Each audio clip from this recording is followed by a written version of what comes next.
Ya, shalom ibu-ibu yang diberkati Tuhan. Apa kabar? Baik ya, sehat ya? Ya, puji nama Tuhan. Kita berjumpa lagi dalam perenungan singkat firman Tuhan saat ini yang terambil dari kitab Yehezkiel pasalnya yang ke-36 ayat 22 sampai ayatnya yang ke-32. Tapi sebelum kita membaca dan merenungkan kebenaran firman Tuhan saat ini, mari kita berdoa. Bapa di surga, kami akan membaca dan mendengarkan kebenaran firman-Mu. Bantu kami untuk kami bisa mengerti dengan kekuatan kuasa Roh Kudus-Mu, dan kami dimampukan untuk melakukan firman ini dalam hidup beriman kami. Terpujilah nama Tuhan Yesus, Sang Firman yang hidup. Kami berdoa. Amin. Firman Tuhan berkata begini, oleh karena itu, katakanlah kepada kaum Israel, beginilah firman Tuhan Allah, bukan karena kamu aku bertindak, hai kaum Israel, tetapi karena namaku yang kudus, yang kamu najiskan di tengah bangsa-bangsa di mana kamu datang. Aku akan menguduskan namaku yang besar, yang sudah dinajiskan di tengah bangsa-bangsa, dan yang kamu najiskan di tengah-tengah mereka. Dan bangsa-bangsa akan mengetahui bahwa akulah Tuhan. Demikianlah firman Tuhan Allah, manakala aku menunjukkan kekudusanku kepadamu di hadapan bangsa-bangsa. Aku akan menjemput kamu dari antara bangsa-bangsa dan mengumpulkan kamu dari semua negeri dan akan membawa kamu kembali ke tanahmu. Aku akan mencurahkan kepadamu air jernih yang akan mentahirkan kamu dari segala kenajisanmu dan dari semua berhala-berhalamu. Aku akan mentahirkan kamu. Kamu akan kuberikan hati yang baru dan roh yang baru di dalam batinmu. Dan aku akan menjauhkan dari tubuhmu hati yang keras dan kuberikan kepadamu hati yang taat. Rohku akan kuberikan diam di dalam batinmu dan aku akan membuat kamu hidup menurut segala ketetapanku dan tetap berpegang pada peraturan-peraturanku dan melakukannya. Dan kamu akan diam di dalam negeri yang telah kuberikan kepada nenek moyangmu, dan kamu akan menjadi umatku, dan aku akan menjadi Allahmu. Aku akan melepaskan kamu dari segala dosa kenajisanmu, dan aku akan menumbuhkan gandum serta memperbanyaknya, dan aku tidak lagi mendatangkan kelaparan atasmu. Aku juga memperbanyak buah pohon-pohonmu dan hasil ladangmu, supaya kamu jangan lagi menanggung noda kelaparan di tengah bangsa-bangsa. Dan kamu akan teringat-ingat kepada kelakuanmu yang jahat dan perbuatan-perbuatanmu yang tidak baik. Dan kamu akan merasa mual melihat dirimu sendiri karena kesalahan-kesalahanmu dan perbuatan-perbuatanmu yang keji. Bukan karena kamu aku bertindak, demikianlah firman Tuhan Allah. Ketahuilah itu. Merasa malulah kamu dan biarlah kamu dipermalukan karena kelakuanmu, hai kaum Israel. Demikianlah firman Tuhan. Kata Tuhan, yang berbahagia bukan saja kita yang membaca dan mendengar, tetapi kita yang mampu melakukan firman ini dalam kehidupan beriman kita setiap hari. Terpuji nama Tuhan. Ibu-ibu yang Tuhan Yesus kasihi, dalam bacaan kita saat ini dikatakan bahwa Tuhan memulihkan Israel bukan untuk kepentingan umatnya. Yang pertama, ya.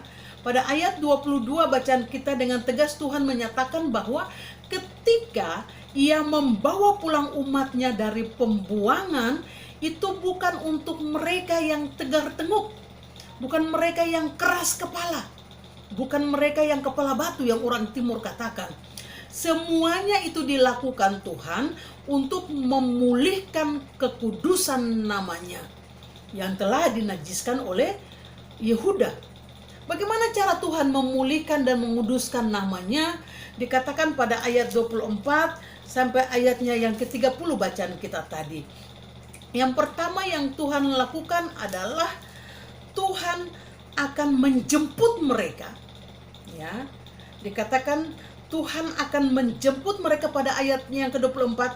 Aku akan menjemput kamu dari antara bangsa-bangsa dan mengumpulkan kamu kembali. Itu yang Tuhan lakukan pertama. Ya, jadi bukan karena kehebatan bangsa Israel, tetapi karena inisiatif Tuhan. Karena Tuhan setia pada perjanjiannya. Ya, ketika Israel tidak taat pada perjanjian, tetapi Tuhan tetap taat dan Tuhan tetap setia pada perjanjiannya. Ketika Tuhan sudah memilih bangsa Israel sebagai bangsa kepunyaannya, Tuhan setia pada janjinya itu. Itu yang pertama yang Tuhan lakukan. Dan yang kedua dikatakan Tuhan akan mencurahkan kepadamu air yang jernih untuk mentahirkan. Di sini Tuhan memakai wadah air, ya, memakai sarana air untuk dikatakan untuk memulihkan dan menguduskan bangsa Israel. Jadi kalau untuk melepaskan sesuatu yang kotor, kita memang butuhkan air mandi, ya. Misalnya sekarang adalah gerakan mencuci tangan. Kemana-mana kita dianjurkan untuk selalu dan rajin mencuci tangan, supaya virus dan bakteri itu tidak menempel di tangan kita. Dan ketika kita memegang mata, hidung, mulut, kita akan terhindar dari semuanya. Dan ini yang Tuhan lakukan kepada bangsa Israel. Tuhan akan memberikan kepada mereka air jernih. Ya, waduh, kalau kita membayangkan air jernih itu berarti segar banget ya. Aduh, kita pingin berenang gitu ya. Apalagi sekarang kita tidak bisa pergi berenang di laut, misalnya di pantai, kemudian pergi traveling kemana-mana gitu ya. Pasti kita membayangkan air jernih itu, waduh, segarnya luar biasa. Dan ini yang pertama sarana yang Tuhan lakukan.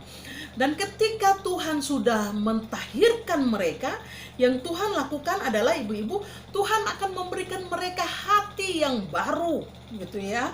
Hati yang baru supaya mereka tidak lagi melakukan perbuatan-perbuatan yang najis, perbuatan-perbuatan yang Tuhan tidak kehendaki.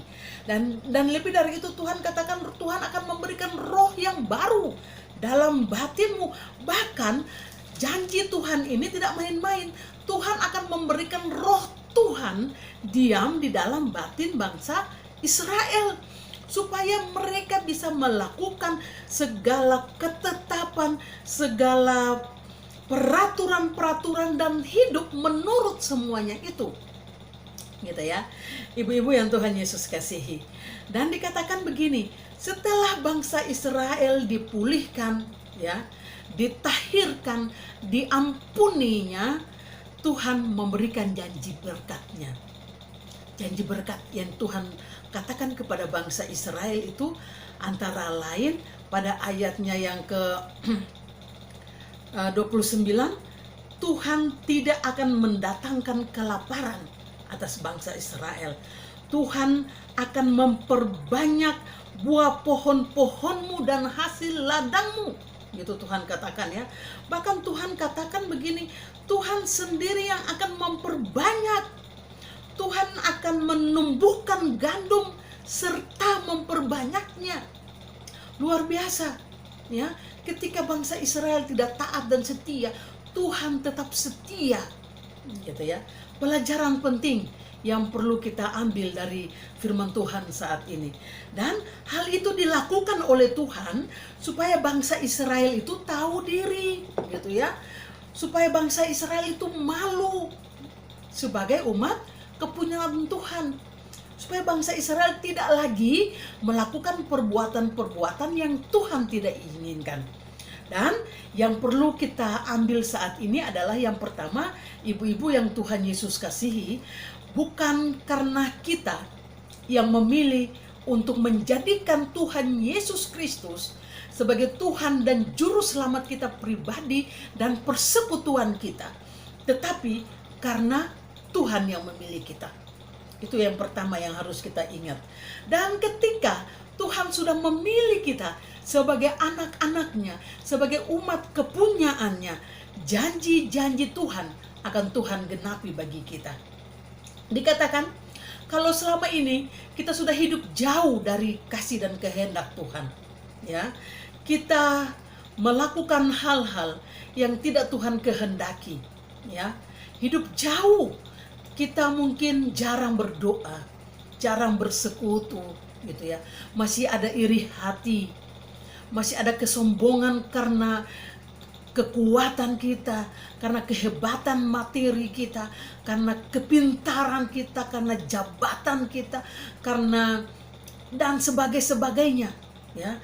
Saat ini minta Tuhan memberikan air jernih untuk memulihkan hidup kita ya. Saat ini ketika pandemi COVID-19 ini menjadi wabah, marilah kita belajar untuk merendahkan diri di hadapan Tuhan dan katakan kepada Tuhan bahwa kita ini adalah umat kepunyaannya, dan minta Tuhan mentahirkan kita dari segala dosa dan kesalahan kita, dan minta Tuhan memberikan kita hati yang baru, roh yang baru ya, supaya setelah pandemi ini berakhir kita bisa menjadi manusia-manusia, menjadi pribadi-pribadi yang lebih membuat Tuhan bangga dalam hidup ini. Dan ibu-ibu yang Tuhan Yesus kasihi, tetap semangat, tetap kuat, tetap berpengharapan, karena Tuhan berjanji ya. Tuhan sendiri yang akan menumbuhkan gandum dan akan memperbanyak itu bagi bangsa Israel, dan janji penyertaan Tuhan itu bagi kita semua. Kalau saat ini ya, mungkin perekonomian kita udah luar biasa ya. Saya saja, suami sudah tidak bekerja, puji Tuhan ya, kita masih bisa hidup sampai saat ini ya. Walaupun makan sudah harus mikir-mikir gitu ya, besok sudah harus kita, perencanaan sudah harus matang luar biasa, tapi tetap bersyukur, tetap percaya bahwa Tuhan akan mencukupkan semua yang kita perlukan dan kita butuhkan ya. Ibu-ibu ya, jangan kecewa ya, jangan putus asa. Ingat, Tuhan masih ada. Tuhan sanggup menolong kita dengan cara yang ajaib. Tuhan sanggup menggerakkan setiap hati ya, anak-anak Tuhan yang masih berkelebihan untuk menolong kekurangan kita ya. Dan mari kita saling melengkapi, saling meneguhkan ya. Ketika kita yang berkelebihan, marilah kita menolong sesama kita yang berkekurangan, supaya firman Tuhan katakan supaya ada keseimbangan dalam hidup ini. Terpuji nama Tuhan. Ibu-ibu yang Tuhan Yesus kasihi, kalau Tuhan sanggup menggandakan hasil ladang dan menumbuhkan buah-buahan bagi bangsa Israel, berkat itu juga bagi kita. Tetap percaya, tetap ada dalam pengharapan yang sungguh bahwa Tuhan kita, Tuhan Yesus, Tuhan sanggup menolong kita ya. Tuhan Yesus yang kita percayai dan imani itu Tuhan yang tetap setia pada janjinya dari dulu sampai sekarang ya.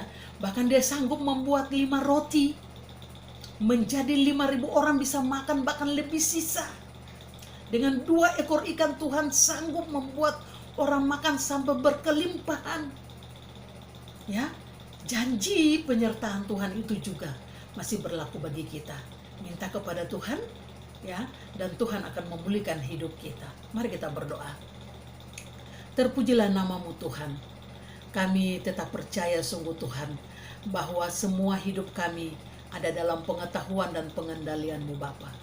Berkati kami Tuhan, ketika kami sudah tidak tahu lagi mau minta tolong kepada siapa. Kami hanya bersandar dan berserah diri kepada-Mu Tuhan. Kami mohon biarlah pandemi COVID-19 ini segera berakhir Tuhan. Dan Tuhan mau pulihkan kehidupan kami. Tuhan pulihkan perekonomian kami. Supaya kami tetap memuji-muji Engkau dan memuliakan Engkau Tuhan. Berkati kami, suami kami, anak-anak kami, orang-orang tua kami, setiap orang-orang yang mengasihi dan mencintai kami Tuhan. Beri kami semua kekuatan dan kesehatan, sukacita dan damai sejahtera. Mereka yang ada bersama-sama dengan kami, bahkan yang harus terpisah jauh dari hidup kami. Seperti Tuhan memelihara kami, kami juga tetap percaya Tuhan memelihara mereka. Terima kasih Bapa di surga. Ampuni kami, dan di dalam nama Tuhan Yesus kami berdoa dan bersyukur kepada Bapa di surga. Amin. Ya shalom ibu-ibu yang diberkati Tuhan. Tetap percaya, tetap teguh, dan Tuhan Yesus memberkati kita sekalian. Shalom.